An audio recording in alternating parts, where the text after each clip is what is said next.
It is such an honor this afternoon to present our speakers. Truly, for me, again, a true honor. As you all know, our topic today is a hot one, the courage to hope, empowering adolescents' joy amidst the challenges of life. And today we have with us, and we've heard already, but I have to share it again, Dr. Ann Wimberly, who's a professor of Christian education at the Interdenominational Theological Center. She serves as the executive director of the Youth Hope Builder Academy at ITC, a youth theology program funded by the Lilly Endowment. Her publications include In Search of Wisdom, Faith Formation, In the Black Church, and Soul Stories, African American Christian Education, a great book, I read it. We also have with us her mentee, Dr. Sarah Farmer, who's the faculty new to our institution, faculty of Yale Divinity School as an associate research scholar for the Joy in Adolescent Faith and Flourishing Project here. And we're delighted to have her here with us, and we look forward to learning more with her and from her. But for today, they're going to provide all of us a treat, because during their talk, they're actually sharing 3 of the pedagogies based on a book that they just co-authored. The book is entitled Raising Hope: 4 Paths to Courageous Living for Black Youth. And this book is published by the United Methodist Church General Board of Higher Education. And it is a book to promote and to also provide resources and development to not only pastors, but leaders. So we're gonna learn more about this book, and I know Dr. Farmer will bring some of this with her as she joins us in a couple of weeks. But today we are going to receive a treat in learning 3 out of the many that's listed in their book. So please join me in welcoming Dr. Ann Wimberly and Dr. Sarah Farmer. Thank you.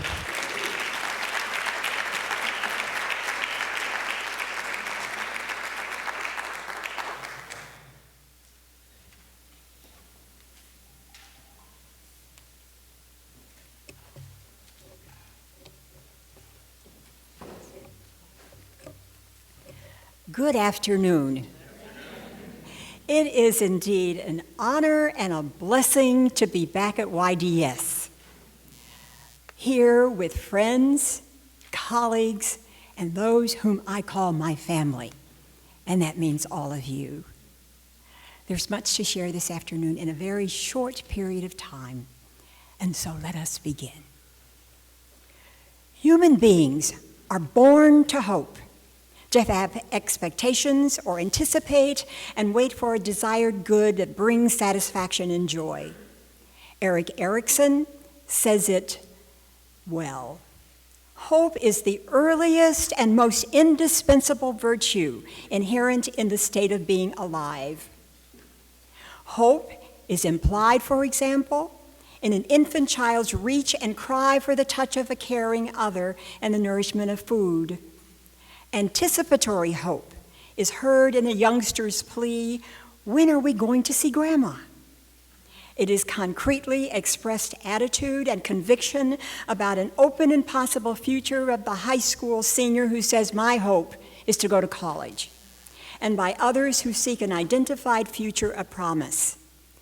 It is noted in the expectant voices of persons in search of a job, a mate, a home, or in the anguished tone of those who are longing for a way out of or around tragedy and loss. Hope is the divine promise of a new or more sincere future. It is expressed in the words of the gospel hymn, "My hope is in you, God. I am steadfast. I will not be moved. I am here, God. See me. My hope is in you." It is further captured in the words of an old Black woman who, in spite of personal losses and ill health, sought to practice hope on behalf of others. She said, "I feel like if we were all in a ditch and I happened to crawl out, I want to reach back and get somebody. If not one, pull them all out. Let's all come out if possible. There's something about the hope-activating life of God that makes you put yourself in the life of another and see the world through their eyes. The truth is that hope is central to the biblical record. We remember the words of Jeremiah in Jeremiah 29:11. For surely I know the plans I have for you, says the Lord, plans for your welfare and not for harm, to give you a future with hope. The truth is that life has a way of evoking unspoken and spoken feelings, thoughts, declarations, and questions about hope. It's not limited to time. It crosses times, places, people, and their circumstances, says Jürgen Moltmann. In fact, he reminds us that it's ongoing because new experiences occurring across history force us to come to terms with it. At the same time, there's no guarantee of the fulfillment of our hopes or longings. Envisioning what we want to happen is not without risk. Our lives don't proceed without deep trials and tribulations that can turn hope upside down. Some may become hopeless and continue on without meaning. There are, in fact, threats to hope, such as despair and apathy and shame. At this time, during all of these times, we need the courage to hope, or the capacity and will to envision and move toward an alternative future. Moltmann says it quite well. Without hope, he says, we succumb to an internal catastrophe.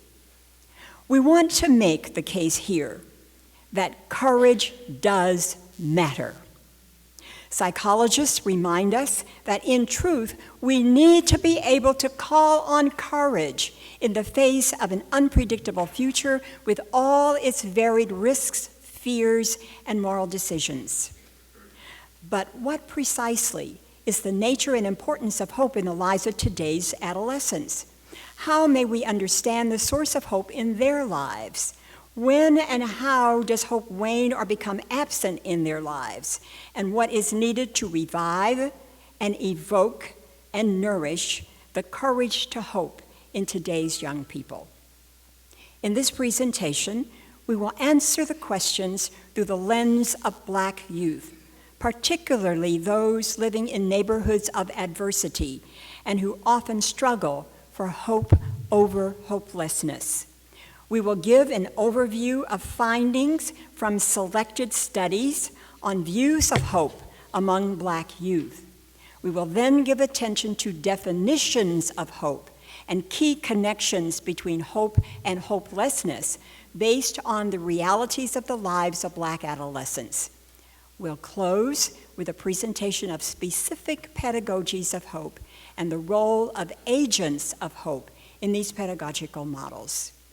Let us turn for a moment to hope, hopelessness, and the sojourn of Black youth. Psychologists and educational leaders, including teachers, counselors, social workers, and administrators, have engaged in research efforts resulting in formulation of hope theory that provides views of hope, hopeful thinking, impediments to hoping that lead to hopelessness, and pathways to hope. The doctoral study of Dana Michelle Harley, Perceptions of Hope and Hopelessness Among Low-Income African-American Adolescents, uncovered what she identified as key promoters of hope, including spirituality, having educational goals, the desire for life's basic needs, and possessing the mentality or psychological frame of mind found in the words, gonna make it, that they may also be referred to as verb or resilience. Through her in-depth interviews with youth ages 13 to 17, Harley also discovered promoters of hopelessness, including external constraints, the behaviors of others or self that impinge upon life quality or life itself, and deleterious environmental conditions. Hope theory, set forth by C. Richard Snyder in the Handbook of Hope, Theory, Measures, and Applications, posits that there are high hope people who maintain positive feelings even when blockages occur in ways that facilitate their ability to continue on in the face of impediments and learn from experiences that result in bad outcomes. The research of Shane Lopez and his colleagues apply this theory to levels of hope in young people. The importance of this research lies in what it suggests for our understanding about the presence versus lack of hope among today's Black youth. A particular interest are their findings that hope is positively related to views of self and the future, satisfaction with life and well-being, physical health, academic achievement, and athletic achievement. They found that a child's higher hopeful thinking is positively associated with perceived competence and self-esteem or self-worth. However, diminished or troubling self-esteem was a dominant issue reported by youth 13 to 18 in our Youth Hope Builders Academy study entitled Building Bridges of Hope, the Church's Role in Connecting with Disconnected Black Youth. It's also noted that these youth were more inclined to indicate the necessary role of the church in addressing issues of suicidal ideation and attempts, as well as death, grief, and sadness. For these youth, low self-esteem functions as an impediment to hope or lowers hopeful thinking and threatens their sense of futurity. Moreover, youth in this study clearly highlight the importance of spirituality and the church in addressing the multiple issues of life they are facing. Now, evidence in Lopez and his colleagues' findings also suggests that hope is related to life satisfaction and well-being, and correlated negatively and significantly with measures of internalizing and externalizing behavior problems. It's found in indicators of psychological distress and school maladjustment. In the cases of today's Black youth, we're well aware of the disproportionate numbers of suspensions of Black youth from school, the very real presence of a school-to-prison pipeline, and increasing numbers of Black youth in juvenile detention, all of which serve to short-circuit positive future direction and hope for it. Further evidence shows that internalization of adverse views of the Black self and future outlook begins far before adolescence. Susan Weinger's report on children living in poverty, their perception of career opportunities, reveals that Black children from ages 5 to 13 already have low expectancy of a promising career path. Weinger's findings show that the children associated having money with being able to get a job, even if developmentally they weren't yet able to understand this interconnection. The children linked a probable thwarted future with living in a poor house, low school attainment, inappropriate clothing, and improper completion of job application forms. It was as though the child's background functioned, according to the authors, quote, as an intractable scarlet letter that would close the doors of job possibilities. At the same time, however, the researcher found that these children's hope died reluctantly, as noted in their statements. She could be anything she wants, just as long as she gets good grades. Or if he gets pride, he can try to be anything. Levels of hope are also linked with young people's health. For example, Lopez and his colleagues found that high levels of hope in young people lead to their care of self and making healthy choices. Hope, in turn, leads to their positive views, expectations, and actions for the future. Conversely, Youth may imagine a positive life direction for themselves, but the reality of limited access to health care, compounded by unemployment and lack of other positive chances, resulted in untreated physical and mental health problems that stymie their hope. Additionally, overall health and well-being and mental health problems that stymie their hope are real. They continue to be linked with poverty, unemployment of teenagers, living in substandard housing, and disconnection from needed resources and a relational support. Do we get the idea that hope is multidimensional? In her book, Black Youth Delinquency and Juvenile Justice, Janice Joseph also makes the point that hopelessness has the effect of contributing to drug and alcohol use, gang involvement, teen parenthood, crime and delinquency, including black-on-black violence and early death. She states, "This is the Black youth's most destructive response to pain and hopelessness."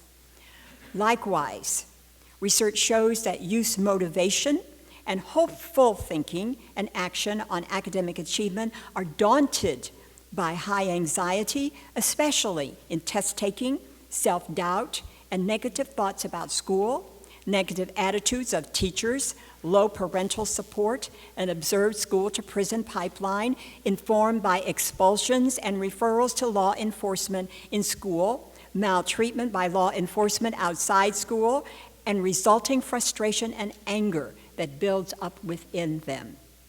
Moreover, research results make clear that interpersonal struggles between young people and adults and peers, observed and experienced struggles and violence, have the effect of daunting, of preventing, of stymieing hopeful thinking.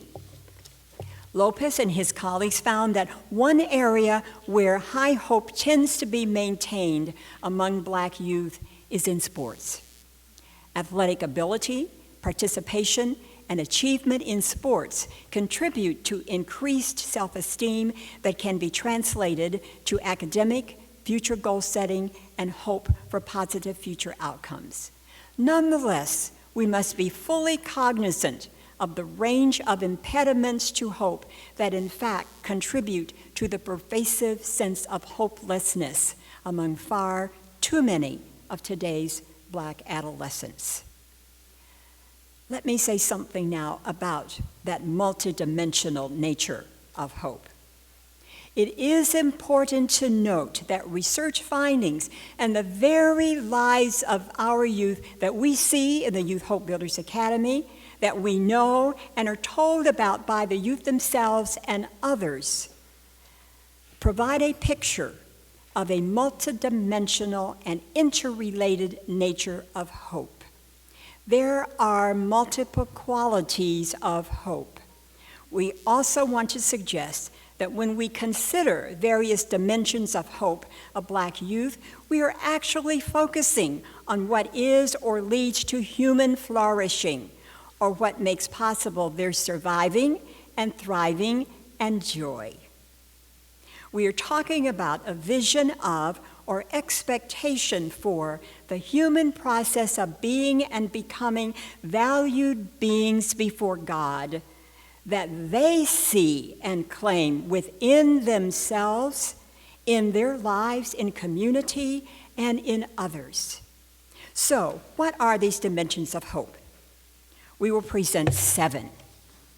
1 is the hope for spiritual well-being. Young people envision, expect, and seek an affirmation of life through connectedness with God, or a transcendent, life-giving, meaning-generating force beyond themselves. They want life to count for something, to be anchored in something that is firm and good and nourishing. For Christian youth, this is a hope that is found in God and seen in the person of Jesus Christ that provides images and a way of life to mirror. It is an eschatological hope that has a here and not yet or realized eschatological element. That is, what is hoped for is experienced in present moments or periods of life along the way that they find in sharing and exploring beliefs, values, meanings, and commitments. It happens in individual and communal rituals and experiences that provide purpose amidst the tough stuff of life. A second dimension is hope for relational well-being. Young people envision, expect, and seek positive connectedness with the past or their memories of life behind them, with other people and with the environment. For example, in the process of exploring the meaning of their names and how they were named, youth in the Youth Hope Builders Academy discovers something about a past relative or an event on which their names were based. And out of that come the words, "I hope I can live up to my name." We want them to be able to answer. We would want to be happy. We would want someone to love us. We would want to be involved. We would want to be cared for. And that is a part of the next dimension of hope, which has to do with hope for the physical self. In this third dimension, young people envision, expect, and seek wellness of the body. This dimension emerges from their pointed opinion that nobody wants to be sick, and neither do they. They want to be able to function physically, to live healthy lives, and contribute to the same for others, and to have the necessary and affordable resources available to assure this outcome. They want to be safe and out of harm's way.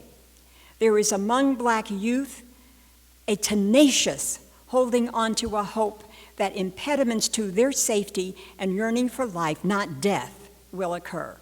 And this hope takes on an active stance in demonstrating that spells out their insistent optimism for life. And it's out of that hope that they sing and say and demonstrate Black life matters. We call attention now to a fourth dimension, hope for psychological well-being. Young people envision, expect, and seek wholeness of mind. Their personal acceptance and valuing of their identities as Black youth, as well as the same for others. This aspect of hope is increasingly placed in practice by Afro-inspired hairstyles and dress, while still desiring an inner peace and positive affirmation of their appearance, their color, their physique, their size, their motives, their language, their cultural artifacts, in a culture that sets forward a bias that repudiates African American ethnic norms. Young people also seek the capacity to deal with harsh realities of life and life-affirming, life-giving ways in contrast to self-other negating and destructive approaches, while at the same time needing guidance and models to mirror in carrying out these approaches. Fifth dimension, hope for economic and vocational well-being. Young people envision, expect, and seek access to and to attain economic resources needed to sustain life and care for self and others for whom they are responsible materially. Moreover, this facet of hope extends to their desire for the sense of life and a life accomplishment that says, I'm not stupid. God gave me intelligence, gifts, and talents that I'm supposed to be able to develop and use, that somebody is supposed to help me develop, and that should lead to and go beyond economic and material things. The sixth dimension, hope for leisure and creative well-being.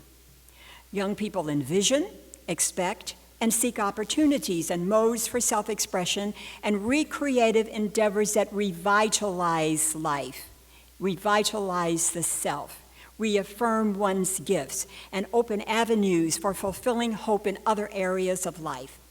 Visual and performing arts, as well as sports, are high among these recreative efforts. This form of hope is an active endeavor that encompasses young people's appeal for enriching experiences that go beyond the bounds of their neighborhoods.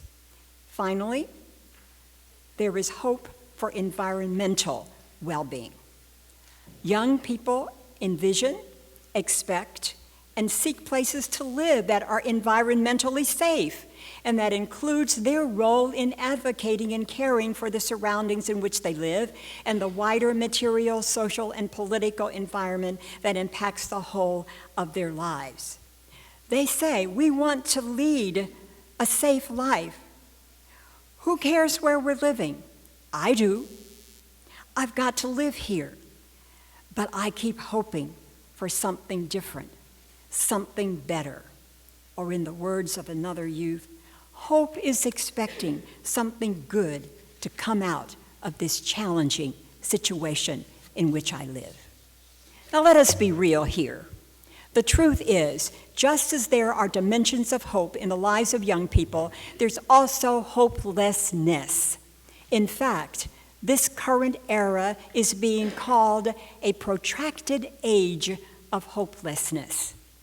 The portent of hopelessness, or actual experience of hopelessness, happens when the vision, expectation of, and search for any of the above dimensions of hope are thwarted, repeatedly interrupted, or denied. Much has already been said about this very real and concrete circumstance of Black youth. Yet it must not be assumed that hopelessness necessarily or always occurs spontaneously. What we see with young people is their movement toward and into hopelessness in stages. The first stage may be called hope questioning. In this stage, youth ask the pointed question, what's the sense of hoping? They don't experience hoped-for changes or outcomes in their life situations or life chances. The questions may also surface, does God really answer prayers? Followed by the statement, right now, I don't see it. This stage is really a time of lament that, if acknowledged with the help of caring support and direction that is forthcoming from caring others, then hope is restored. A second stage may be called hope contingency. This stage is reflected in a reluctance to relinquish hope. Hope is maintained on the basis of potential yet unsure outcomes. We note the embrace of this stage in the earlier mentioned study of Susan Weinger, who found that children as early as ages 5 to 13 held onto a fragment of hope of fulfilling their aspirations, even in the face of society's prejudicial assaults, if they were able to be certain of a way or have a particular attitude. A third stage may be referred to as hope stagnation. In this stage, persons experience a diminishment of one or more dimensions of hope, but utter hopelessness has not yet kicked in.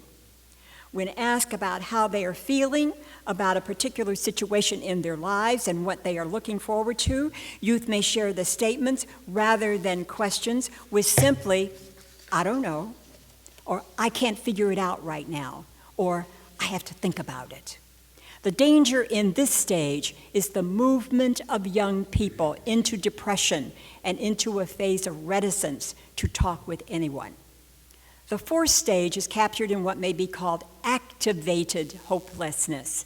This is a stage of utter hopelessness in which there may be pronounced depression, or the Janice Josephs earlier mentioned responses of youth such as drug and alcohol use, gang involvement, teen parenthood, crime and delinquency, including black-on-black violence and early death.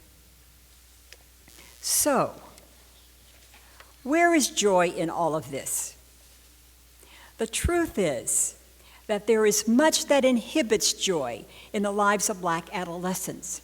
But for these youth, joy comes as an outgrowth of hope they experience, as a deep knowing that their lives are given by God, that they are valued, affirmed, nurtured, and have a purpose given by God.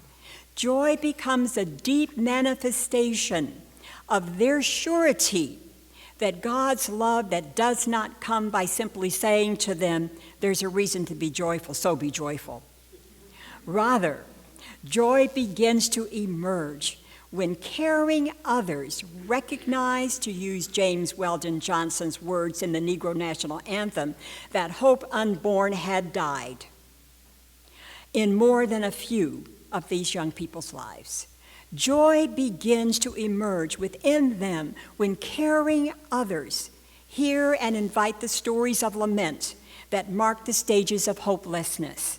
The joy that the psalmist says comes in the morning breaks through when caring others become the incarnational presence of Christ, and as such, walks, shares, support, encourages youth, engages them in rituals of blessing, communion with God and service, advocates for, prays for, and guides young people to the point that they themselves say, I get it. I know that God knows me, and God has placed God's hands on me. What can happen when God's agents of hope become agents of joy is that young people claim the kind of joy Black forebears sang about that today would likely resound, this joy I have. The commodified, individualized, technologized, terrifying, castigating, life-negating, life-taking world didn't give it, and this world can't take it away. Are we there yet? Well, we believe that it is happening through pedagogies of courageous hope and the role of agents of hope. Our position is that both mandatory and possible approaches to hope building can happen, and it does happen.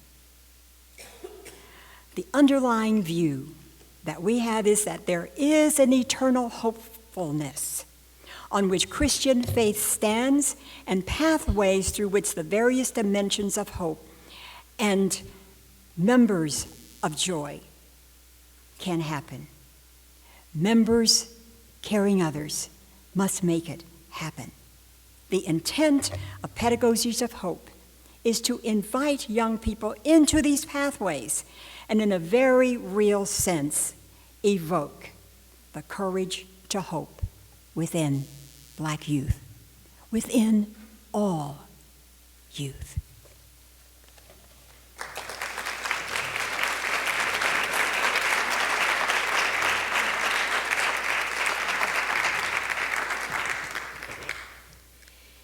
Is there any hope for your community? I asked Mark, a young African-American male who had experienced the tumultuous and violence-stricken community of Chester, Pennsylvania, which had been coined as the second murder capital of North America.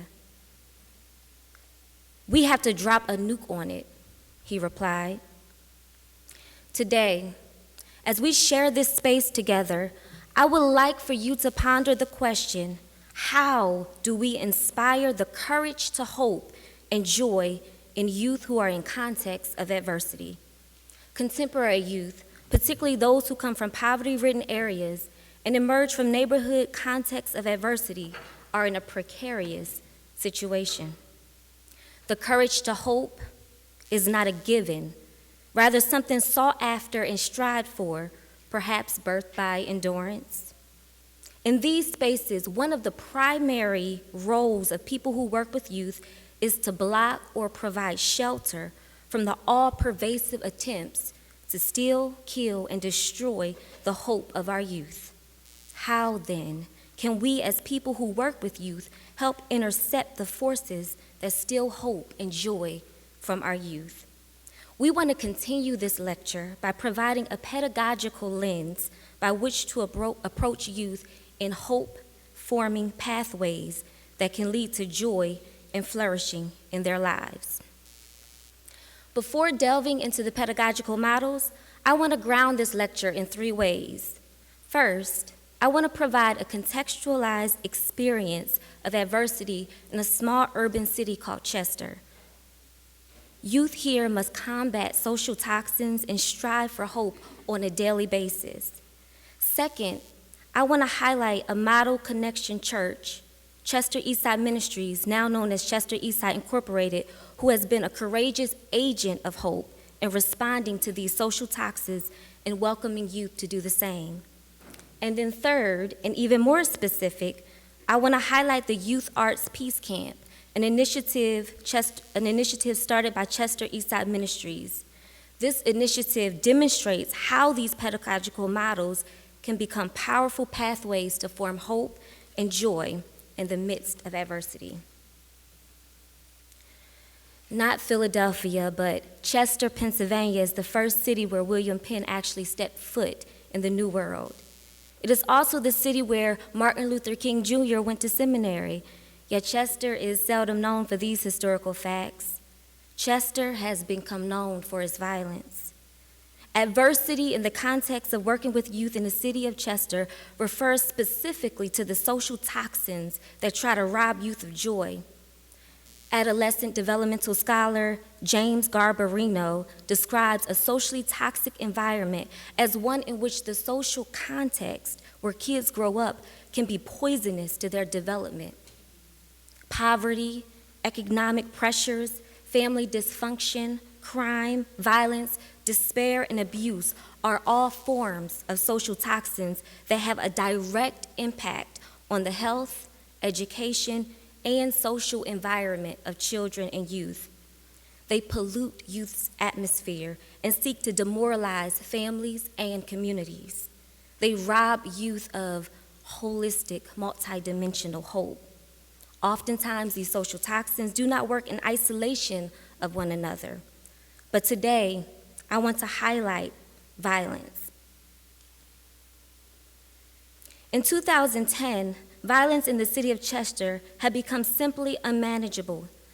After the fourth homicide in 8 days, the mayor at the time, Wendell M. Butler Jr., placed the city of Chester in a state of emergency, whereby the entire city was under curfew from 9 to 6 a.m. Federal state troopers could freely roam the streets and stop cars at will to ask why residents were out past curfew. Residents needed a legitimate excuse to be on the streets during these times.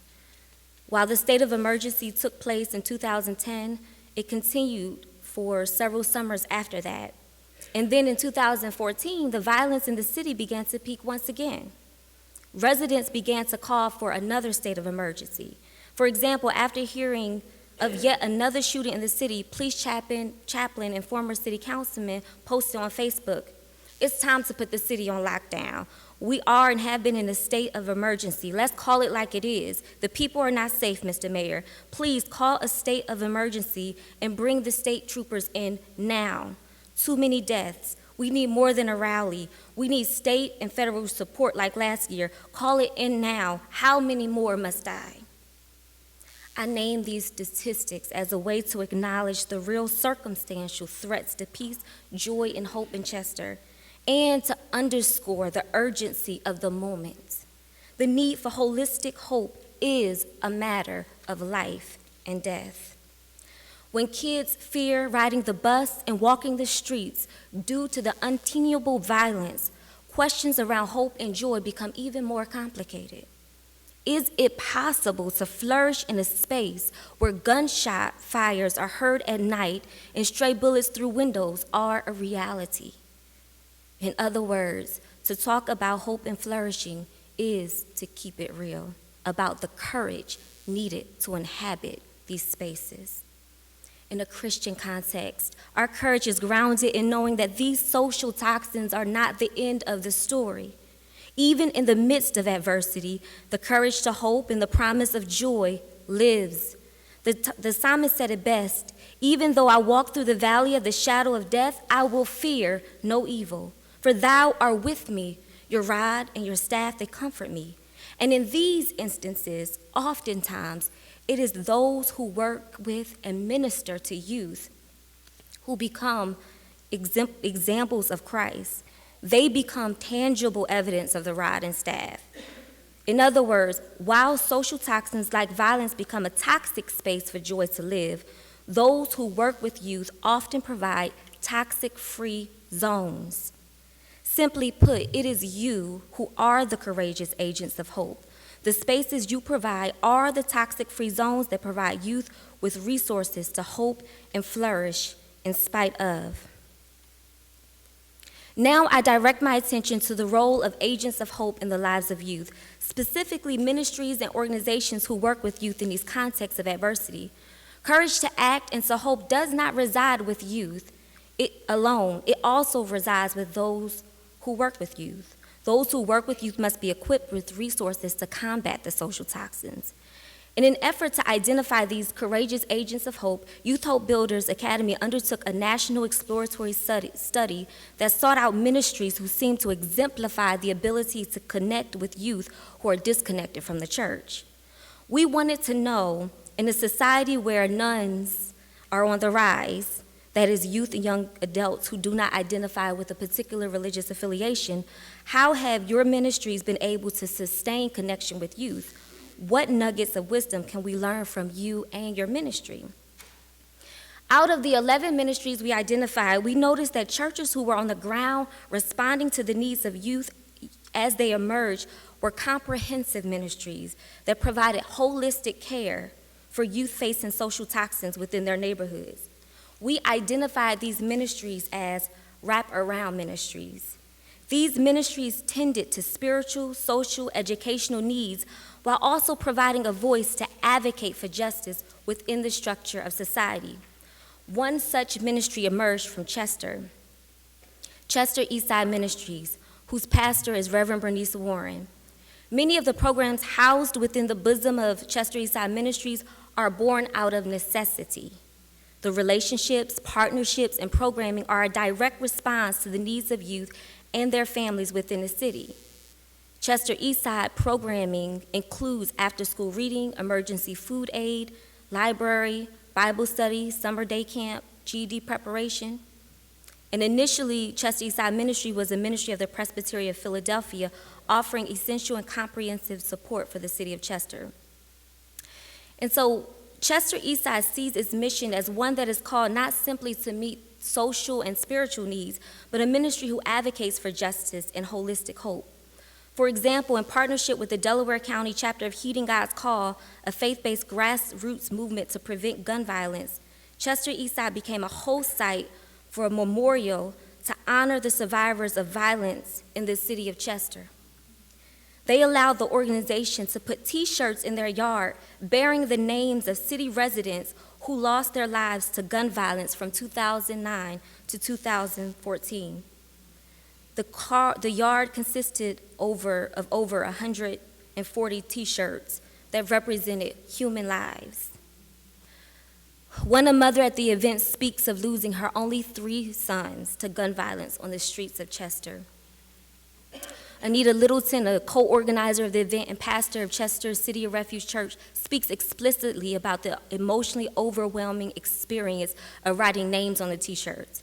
She says, "I wrote out 60 of these T-shirts, and out of that 60, there were 29 that I had to cry through, pause, get up, and stop because they were all under the age of 19 years old. It is not the will of God that mothers bury their children." This image is a reminder of the toxicity of the violence in the lives of youth, and also an invitation for communal lament and acknowledgement that weeping may actually endure for a night. Yet the pastoral presence of Chester Eastside and its organizers is a reminder also that God is close to the broken hearts. What I want to highlight from Chester Eastside Ministries is the Youth Arts Peace Camp, another way that Chester Eastside advocates for holistic hope among youth. Chester Eastside Ministries, in partnership with Peace in the Streets, an organization that was housed for many years in Chester Eastside, birthed the Youth Arts Peace Camp in 2005. The Youth Arts Peace Camp was born in direct response to the violence in the community of Chester. In order to describe the camp in detail, I approach Youth Arts Peace Camp through a pedagogical lens. All of our approaches to pedagogy call on narrative, both the narrative of students themselves in conversation with the narrative of facilitators and guest speakers. These narratives become robust content for themes of peacemaking we seek to engage. As I underscore these 3 pedagogical approaches, conflict transformation, curricular pedagogy, art pedagogy, and the pedagogy of exposure, I do so with the sobering reality of the challenges and promises of youth ministry to promote a vision of joy and flourishing amidst adversity. After arriving by 10 o'clock a.m., youth rushed hurriedly to see which snacks awaited them. Once they finished their snacks, they already knew to gather in their circle so they could delve deep into the curriculum on conflict transformation. For the first 2.5 hours before lunch, youth committed to the circle, a space for safe and honest dialogue facilitated by invested leaders. The circle was not just any circle, but a summer camp ritual. It marked a time and space where youth could enter in. When students entered the circle, they knew they entered a time of intentional learning and participation around conflict transformation skills. The circle functioned as a participatory process where youth were invited to bring their voice and active engagement. Youth participated in numerous activities that invoked deeper engagement of the content. Within the circle, students defined conflict, explored root causes of violence, discovered their own conflict resolution style, practiced active listening, assertive messaging, cooperation, trust, and learned basic mediation skills. Help Increase the Peace program guided the curricular efforts of Youth Arts Peace Camp. This experiential-based model was intended to reach youth before the criminal justice system did. The curriculum itself was designed for youth to talk about the things that mattered to them. It did not presume that the facilitators knew what was important to the youth, but created a space of transparency for youth. Further, the interactive nature of the curriculum prompted participation. Role-playing and icebreakers were intricately woven throughout our time together. All role plays and icebreakers had very specific purposes. Some icebreakers, for example, helped prevent withdrawal by calling youth to stand in a circle, look at each other, and say, "If you love me, if you really, really love me, then you'll smile." Youth who smiled then sat. And it was interesting because the youth who had the hard exteriors melted into laughter when their fellow classmates would say this with a goofy look on their face. And youth could hardly withstand when I or some of the other adult facilitators participated in these joyous exchanges. The laughter among the group produced emotional and relational well-being in the space. Other role plays helped create emotional distancing from the content so youth could approach the content honestly and with limited discomfort. Youth are invited to explore their concrete realities at home, in their neighborhood, at school. Students share openly about their own experiences with domestic violence, gang involvement, fights, bullying, and seeing drive-by shootings. The "what would you do if" role plays challenge you to experience empathy while also giving them space to narrate and re-narrate their own approaches to handling conflict. The curriculum demonstrated alternative paths and new responses to conflict. The principles of participation, dialogue, and nonviolence guided the curricular approach to pedagogy. Facilitators practiced talking with youth rather than at them. From the onset, the community created ground rules together. These ground rules became a powerful rule that helped manage community life together. All participants created the ground rules. Thus, all participants shared responsibility in ensuring the community adheres to these community guidelines. This guide helped the entire community rehearse respectful and tolerant engagement. Failure to adhere to the community guidelines became an opportunity for the community to actually practice their mediation and conflict transformation skills. 4 days out of the week consisted of the same curricular routine. The routine helped situate students in the place of educational enrichment and personal learning. Curricular pedagogy created a structured, nonviolent environment that combated the instability of violence and provided a sense of control over their schedules and perhaps their lives. Students' commitment to active participation also invited students to be responsible and placed the learning time as a priority in their summer experience. By the end of this experience, we marked this time and space as a significant achievement with a celebration. During this time, students led their parents and other community leaders in 1 or 2 of the activities.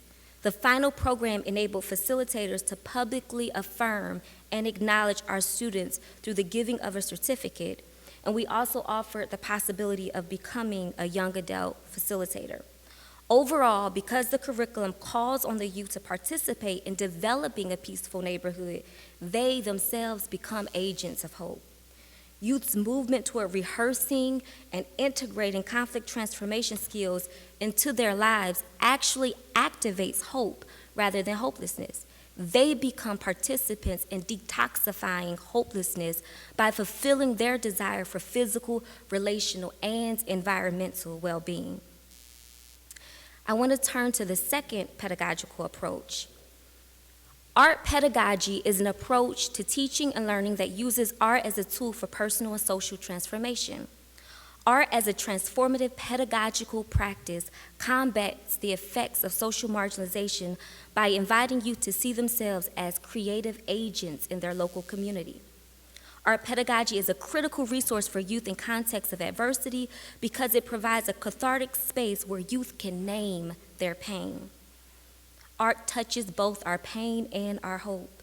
It provides spaces of affirmation, acknowledgement, and visibility.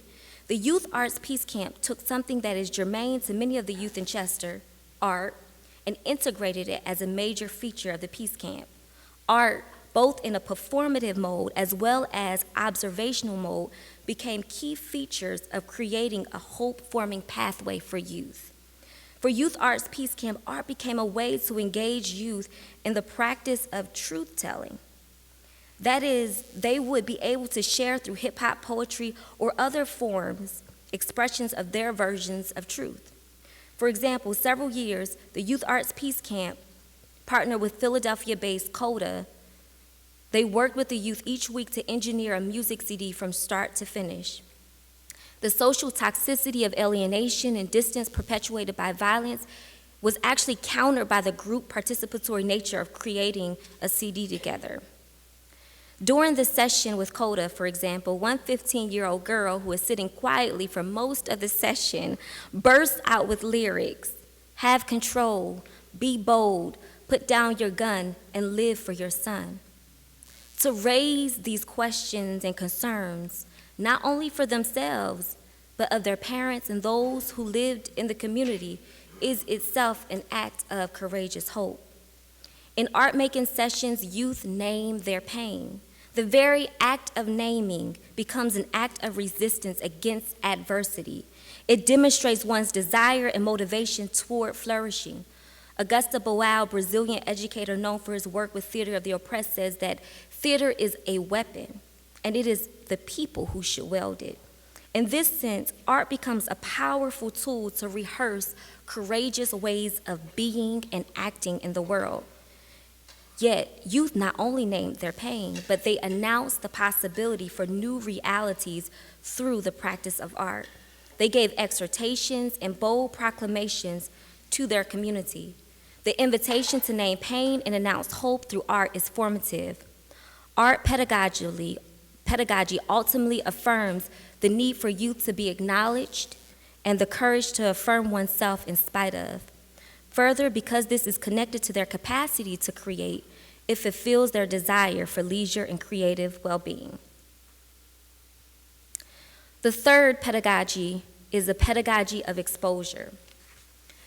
A pedagogy of exposure is an approach to teaching and learning that uses educational and cultural enrichment opportunities to create social capital, inspire personal growth, and expose youth to hope-forming pathways beyond what they might typically see.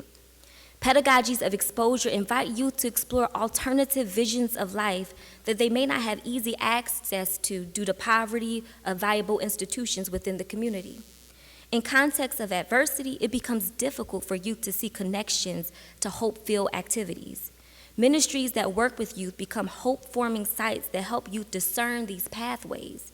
In particular, pedagogies of exposure become gateways of hope, whereby youth are introduced to new forms of capital that can actually help shape their life trajectory.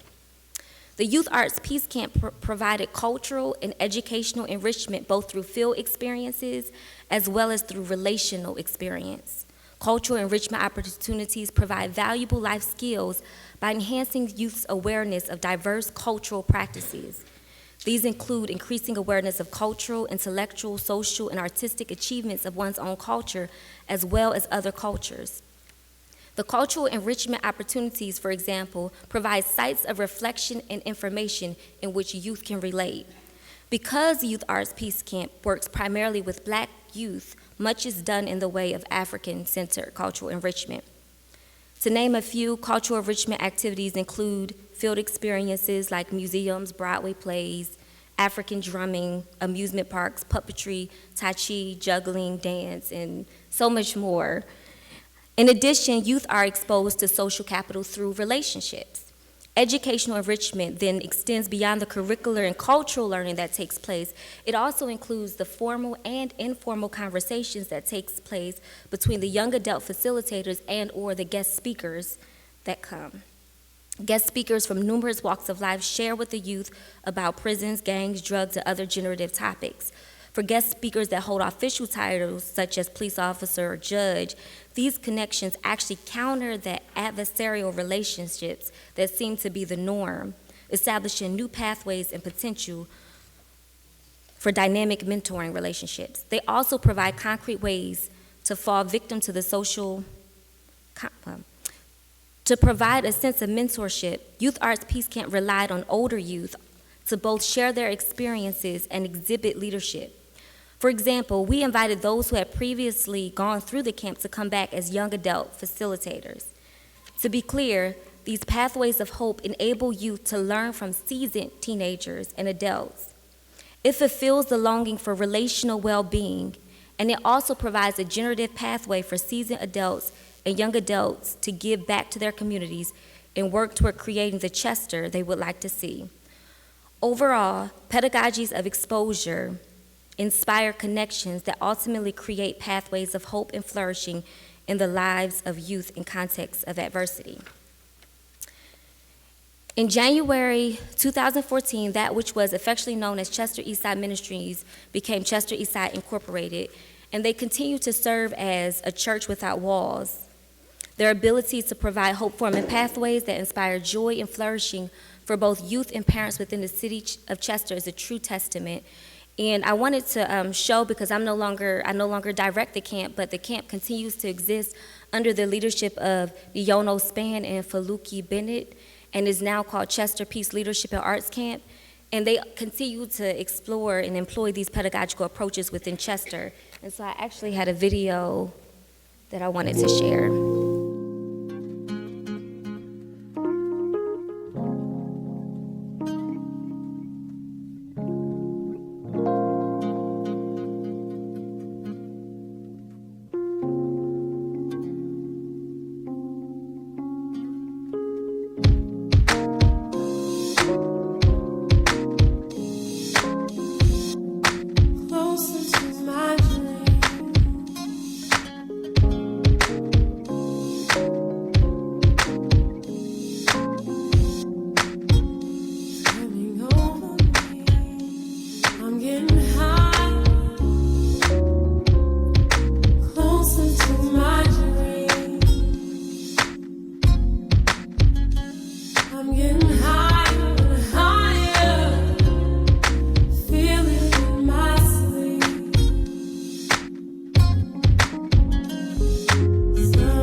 As I close, it's critical for me to say, Chester is not just where I had an opportunity to help found and direct the Youth Arts Peace Camp. It is also the city I grew up in. I have known personally the impact of churches and youth ministries who act as courageous agents of hope in places that seem dark. Thus, to talk about forming hope in context of adversity, for me, is to know that the kids in whom I speak are not distant. They are cousins, nieces, sons, and daughters. In closing, I call to memory the words of a mother from an undeserved community. Someone asked this woman, who was actually ripe to give birth, what does it mean to live into your hope? The woman replied, we do not want our kids growing up being the destroyed or the destroyer. Her response is the response I invoke in this space today. I don't want my children, our children, growing up being the destroyed or the destroyer. Thus, we invite you to work toward creating hope-forming pathways by engaging them in structured learning about relevant content through curricular pedagogy, by encouraging them to create and try on new roles and identities through art pedagogy, and by exposing them to opportunities, people, and places that they would not typically be exposed to through a pedagogy of exposure. These approaches to teaching and being with our youth do inspire joy and flourishing in the midst of adversity. They embolden youth to hope and become change agents in bringing about the future they want to see. Thank you.